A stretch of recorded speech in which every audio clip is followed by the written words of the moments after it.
Welcome to Sunday Morning Quarterback with Jay Stockwell and Bob Frady. Welcome to Sunday Morning Quarterback. I am Jay Stockwell. I'm Bob Frady. And I am George Stockwell, back after a little break. How about those Huskers, boys? Well, let me tell you something. It was a day. It was a day. There were several highs, one tremendously disappointing low, and two disappointing lows that I'll cover when it's I'd my say a turn. couple more than two, but yeah. No, there were two, and that's it. Oh, wow. So, because listen, there were football things, and then there were things outside of football that were very disappointing. So, George, why don't you lead us off? What'd you think? Well, great start to the game. You can't ask for a better start. You know, They were shot out of a cannon, and we thought it would be 59-0. Swear to God, you get a great stop, easy touchdown, and then the blocked punt was just a great start. And then it just got really cold. It got really cold for the Big Red for a couple quarters. We were winning at halftime, wasn't feeling terrible, and then coming to the third quarter, and it was just awful. It was just terrible. Our defense wasn't great, but our offense was just terrible. And Raiola had a really bad pick, but we pulled it together in the fourth quarter. We scored 38 points after only having 14 at the end of the half. So we did pull it together, and that's what matters. That's what's important. I had to take a little break mid-game. It was just hard to watch. Speaking of our first major disappointment of the day was these two bailing on the Big Red in Q3. No, I was. George was, I have to leave. I cannot watch this. 10 years of this shit, I think is what your exact quote was. I did say that, and I definitely said that. Yeah. And then this guy, this is ridiculous. We're coming out swinging on the next podcast. I'm like, it's the third quarter. Calm down, both of you. Who had the most faith? This guy. You did. And then the Big Red went ham in Q4. Well, I've been wrong about certain things, and I was wrong about a couple things on Saturday. Like, first, I was wrong that the hot dog maker was broken. That was not broken. He has this bright yellow and red hot dog maker. And there's a clear turn on and off button on the side. You just didn't press it, so you thought you had a broken. No. I pressed it, but the rollers roll so slowly without a hot dog on there. I couldn't tell they were moving. So I thought I had a defective. let's set the stage for our fans at home. By the way, click the subscribe button if you haven't done it already. So Jay was watching TikTok one night, maybe a little overserved, and up pops this Oscar Mayer hot dog machine. You know, the kind that turns it. Purchase? Is it like? Yeah, of course it was. And I'm like, and it's just gonna be ready for the game. He's like, oh yeah, it's ready for the game. Fresh hot dogs for the game. And I'm like, yes, let's go. And then we get there. It's like, it didn't work. So then, halfway through Q4, George is like, it's just turning slow, Dad. And so we go the whole game, jonesed about these hot dogs. Nowhere do we get the hot dogs till after the game is over. They were celebratory hot dogs, and the hot dog machine was awesome. Yeah, and I'm telling you, after actually having it, getting it figured out, the hot dogs were amazing, right, George? You had one. They were great hot dogs. Yeah, great. It's and a big thumbs up to the Oscar Mayer company for making or licensing their little hot dog machine and onto TikTok, which just goes to show you can advertise products on TikTok and people will push the buy button when normally, you know, any purchases that happen after 10 o'clock at night, you just never know what mental state people are in. What I like about the TikTok shop is the checkout is lightning quick, man. You punch one button and you're out. And it comes. Yeah, you know what that's called? That's called no regrets there, big guy. So you bought it. You hit it. You bought it. So yeah, So I thought, a few takeaways. Like, first of all, the special teams, Mike Eckler, what a great coach. Great coach. I mean, we've such a turnaround. Think about how many games we've lost in the last couple of years because of goofy special teams. Oh my God! Somehow he's got these guys locked in, and I mean that's the definition of a. Hold on a second. You were talking shit about Archie in Q2 and Q3. Yeah. Like, it's only averaging 20 yards a punt. What's wrong with this guy? Send it back to Australia. I didn't realize. You can't get mad at a punter when he's playing in freaking gale force winds going directly into the wind. If with gravity and Newton's laws or whatever, the ball goes up and wind pushes it back, so it doesn't go as far as it should. Yeah. I get it. I didn't realize how gusty the wind was. They were saying it was. It wasn't gusty. It was blowing. Yeah. It was blowing. Yeah. So I got to give Archie a little bit of a apology there. Good on you, mate. That's what he said. Good on you, mate. But overall, the special teams were special. I mean, really good. You're on with a great block in the first quarter. That was awesome. Didn't our Barney defense- run back a touchdown and that got called back because of a Corey Barney had a punt return that was a touchdown, got called back because of a block in the back. So it's a block on the arm. So back of the arm. I think it was a block in the back. I don't know. Okay. You need to stop interrupting the commander. I'm about. Oh, hey, listen! At 7 o'clock, you would have gotten that grace, but at 8:30, you ain't getting that grace. So we had defense. The defense really stepped up. 4 sacks and 12 tackles for loss. That's awesome. Better. It's an improvement. Right? Better. And then the ability to overcome adversity late. I thought that was to me. I mean, a year ago that game gets lost. The team just gives up, and it's over. I think Dylan Raiola is starting to show what a special guy he is, special quarterback he is. This kid has some game in him, and he's starting to connect with certain players, and just like, hey, let's go. We're going to go score. And clearly did that in the second half, or fourth quarter especially. Well, what I was really impressed with was Raiola had a really rough couple quarters. And I mean, other than that first touchdown in the first quarter, he wasn't doing much until the fourth quarter. And he's got such a leader mentality where he's picking up his guys and picking up himself. He always keeps his head up because he was struggling. I mean, he had under 100 yards after the third quarter or something like that. And it's just, he's got that leader mentality where he just can't give up. We've seen so many Nebraska players just give up in the past, but it seems like Matt Rule has put this intensity in the team where the players aren't going to give up. You know what I mean? No matter if we're down 50-0. So that's something that I really praise from Dylan Raiola. I'm still worried about the offensive line. We gave up 5 sacks, and guess who the number 1 sack team in the Big Ten is? Maryland, leading with 19. Wow. So listen, there's this guy one time, you may know him. He's a doctor. His name is Dr. Tom Osborne. And what he told me, he's like, listen, Bob, the wind constantly blows in Memorial Stadium. It's not just a fall and winter kind of thing. It constantly blows in the stadium. And to me, the offense was ill prepared to handle the wind. Case in point. Second quarter, instead of handing the ball off to Emmitt Johnson, who averaged over 6 yards a carry, what do? They throw the ball. They go back to throw the ball on first down and get sacked. Even if you get 2nd and 8, it's better than 2nd and 17. I don't know why. Well, I think I figured it out. I think I figured out why a lot of offensive coordinators don't like to run the ball. And the answer is because it's not glamorous.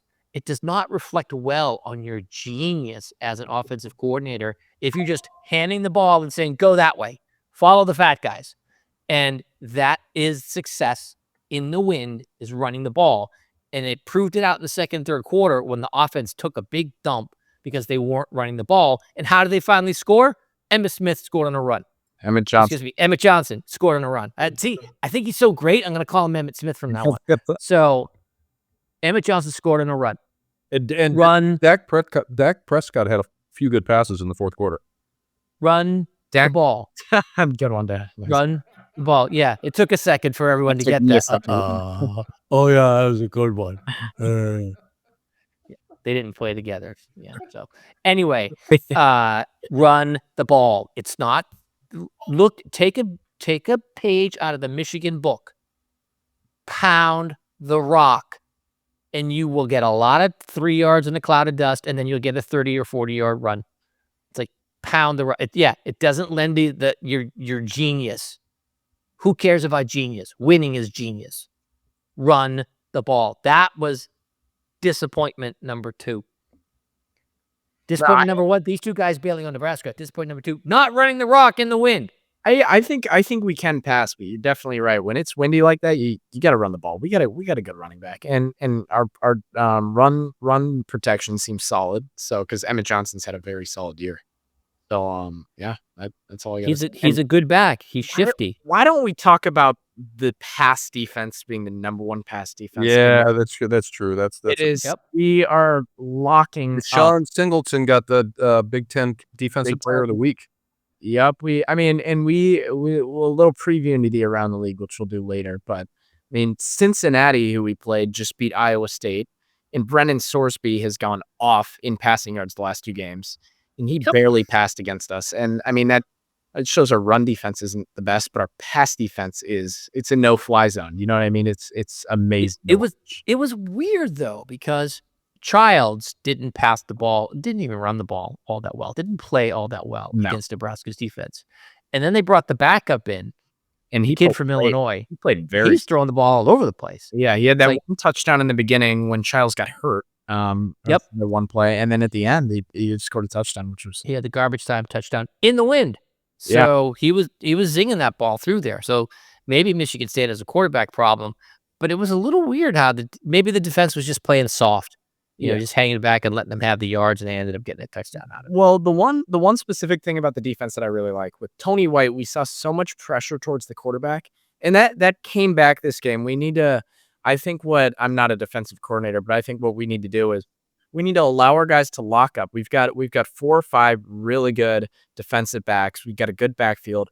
Let them do the one-on-one and send your linebackers and just send them to the quarterback, and you just get good pressure while locking them up. I mean, I don't like our soft zone because it allows them to run all over us. So that's the one thing about the defense that I really liked about this game, is that they sent the guys.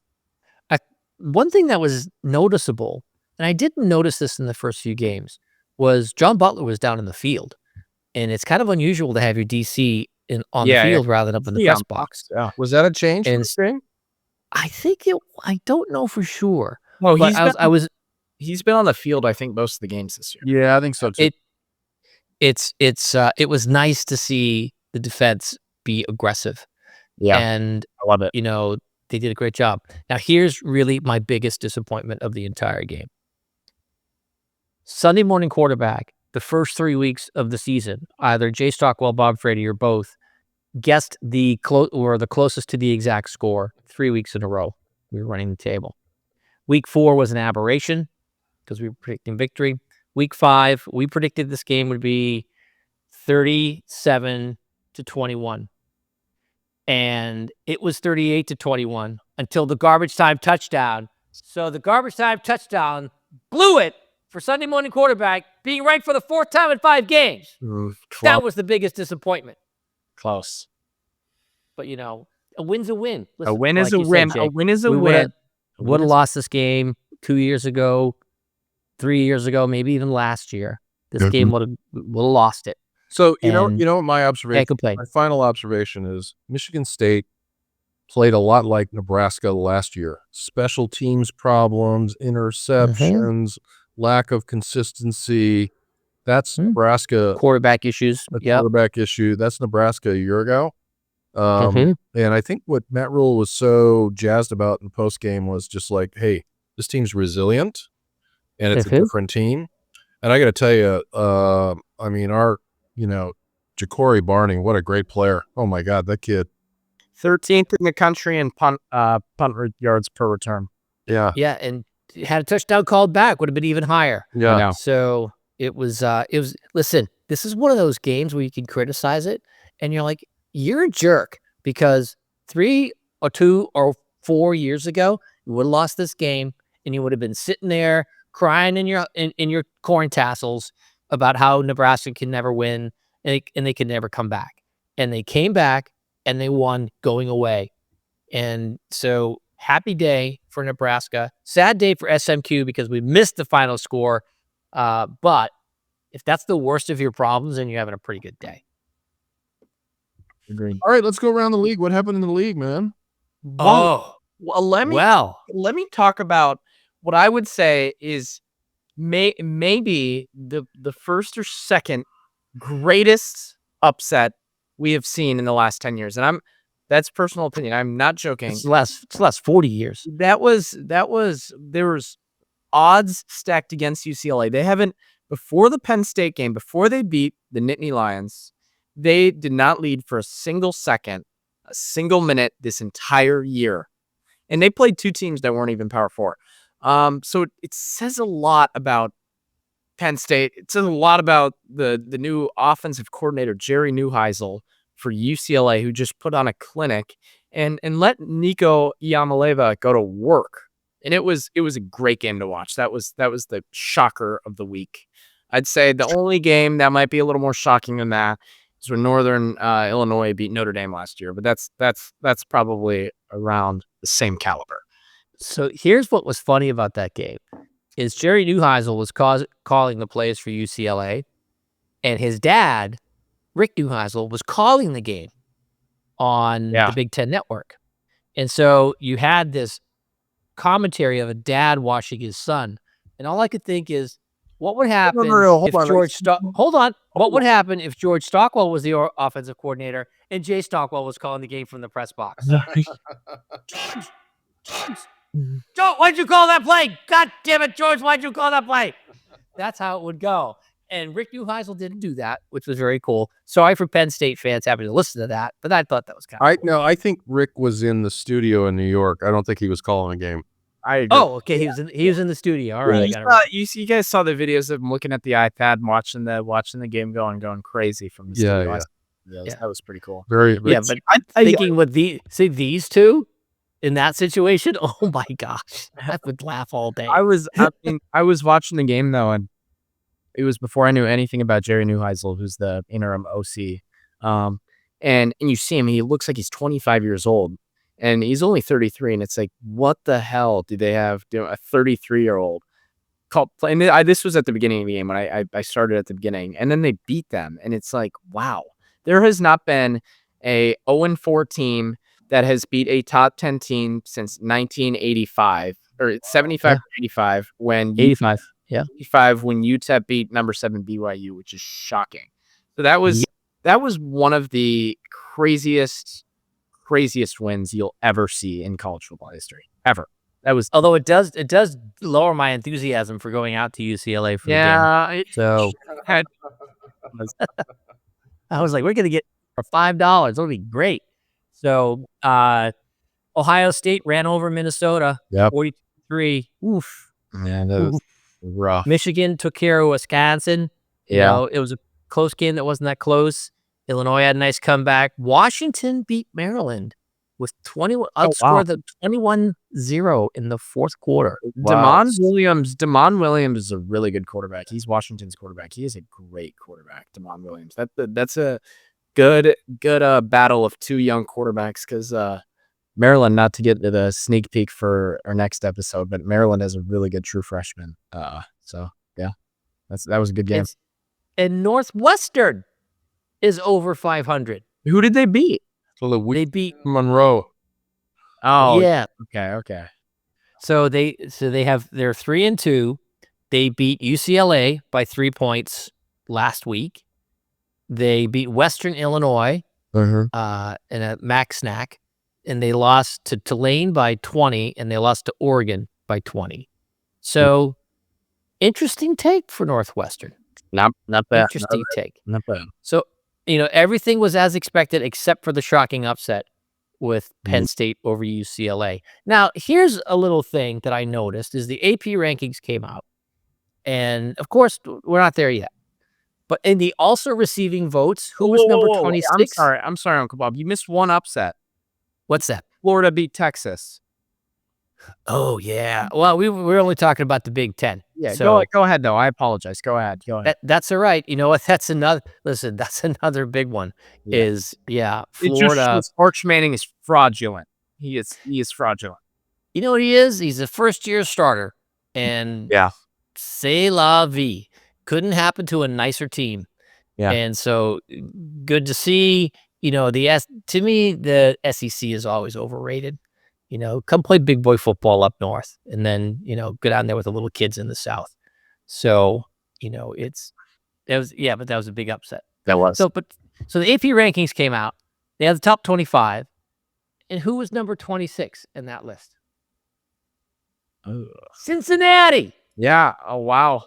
Ahead of Nebraska. That's a joke. That is a joke.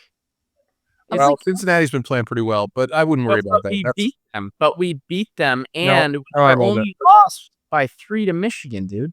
But that's, who's the tallest pygmy in the other receiving votes. So don't worry about that. We're going to get in there. We're going to get in the rankings. Yeah. I know, but still, it irks me. Have some irksome here. Yeah, they had better. You who bailed on the team in the third quarter got nothing to talk about over there. You like, oh my God. So all in all, it was a very interesting day. Our prediction was right in line with what we thought, except for that garbage time touchdown at the end. So if you'd have told me that this was the score that they won by at the end of the game without seeing the game, I'd have been like, good game. Yeah. But watching the game, it was like All About Eve in multiple personalities all in the same game. It was like somebody needed to take their medication in this game and smooth out a little bit, because it was a terrible case of the wins is what Nebraska seemed to have a problem with.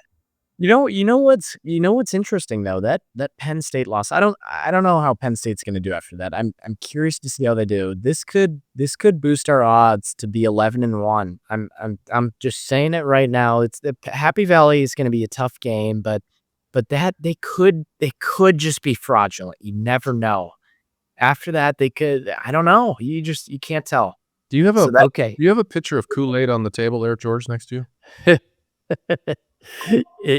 Drinking. So here's who. Oh, I'm drinking the Kool-Aid. Is that what you're saying? You're drinking the Kool-Aid, man. Of course, I'm drinking the Kool-Aid. Come on now. Here is Penn State's victories this year: Nevada, FIU, which I think is a design school, and Villanova. Those are their wins. That's their wins, and Yeah. they've lost to Oregon by 6, and they lost to UCLA by 5. Now, those are close losses, but still, they haven't beaten anybody A yet. loss to UCLA is a loss to UCLA. Is a loss to UCLA. That is not even. That is the worst loss ever. Ever.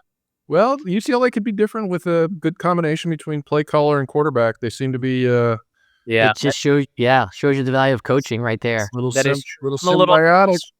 I'm a little nervous for their quarterback because he can run. He can really run, and that is our kryptonite right there. Is the run game for quarterbacks. When you wonder why college coaches are paid so much, that game is exactly why.